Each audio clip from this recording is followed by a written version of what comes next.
पीक विमा योजना बंद करण्याचा सरकारनं घाट घातलेला आहे। माजी आमदार कुणाल पाटलांनी हा आरोप केलाय। तर 1 रुपयात पीक विमा योजना बंद करू नका, कुणाल पाटलांनी मुख्यमंत्र्यांकडे ही मागणी केली। शेतकऱ्यांना देण्यात येणारी 1 रुपयात पीक विमा योजना बंद करण्याचा डाव आहे, असा गंभीर आरोप काँग्रेसचे माजी आमदार कुणाल पाटील यांनी केला।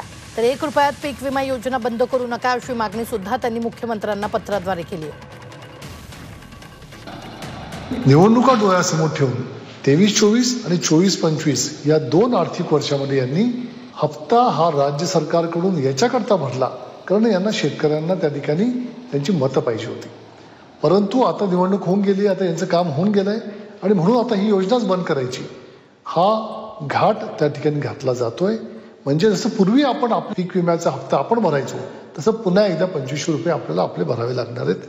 तुमच्याकडे असो किंवा नसो, पण तुम्ही भरा, ही राज्य सरकारचा आता आग्रह आहे। त्यामुळे सरकारला आमची विनंती असेल की एकतर 1 रुपयामध्ये पीक विमा द्या, हे सांगायला शेतकरी तुमच्याकडे आले नव्हते, तुम्ही स्वतःहून शेतकऱ्यांना दिलेलं होतं।